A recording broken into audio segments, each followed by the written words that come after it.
Ladies and gentlemen, welcome to Lot Insight. My name is Gavin and you're listening to Listen with Gavin, the show that delves into all aspects of property. In this video, I'll be talking about median property price and what it means for your property. So let's dive straight in. So median property prices are often one of the most cited property market statistics. As with any single measure, there are some shortcomings that investors or property owners need to understand in order not to be misled about what's really happening to the house price values. There are 5 things that will help you understand how the median price affects your property value. So let's go through them. Number 1. How is the median price calculated? The median house price is essentially the sale price of the middle home in a list of sales, where the sales are arranged in order from lowest to highest price.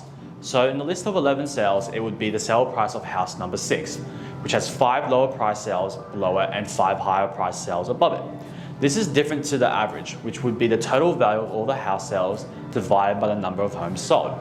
Technically speaking, the median is more accurate than the average because it is less affected by a few unusually high or low sale prices. Median prices in properties are based on homes that have recently been transacted and are most often divided into units and houses. Number 2, a change in the median price does not necessarily mean a change in your property's value. While median prices are a useful tool for understanding the price changes of properties that have transacted in the market, a 10% increase does not necessarily mean that your property is worth 10% more. What it does reflect, however, is activity in the market. So when looking at median prices, it's best to look at it like this. So if there are 7 multi-million-dollar homes that came onto the market and all sold the last month, this would raise the median price. However, the value of your more moderately priced home may not have changed at all. Similarly, a falling median price in an area could just indicate that there were more sales occurring at the cheaper end of the market than there are at the expensive end. Scrutinizing the type of properties that sold the previous month compared to the new data can be helpful. You might notice that those selling last month were primarily 3-bedroom brick houses, whereas this month more prestigious homes were selling. This may suggest that uptick in the median price isn't a sign that your property is increasing in value. Number 3, median prices are more valuable indicator in some areas than others. For instance, suburbs where the properties are largely similar and therefore of similar pricing are likely to see the median price as a more accurate reflection of the true value changes. And suburbs where many properties transact on a more regular basis will also be more statistically meaningful than in areas where homes are tightly held. Sell infrequently and significantly different from one another. Similarly, some suburbs are far too large for the number to be meaningful, with good and bad locations on different sides of the main road that don't perform similarly when being lumped together. Medians are also misleading when a suburb has 2 distinct markets. This is common in bayside suburbs, where houses near the beach fall into one price range and are very different to house prices further inland. Number 4, different data providers measure different statistics. I bet you're all wondering why different data providers' median prices are different.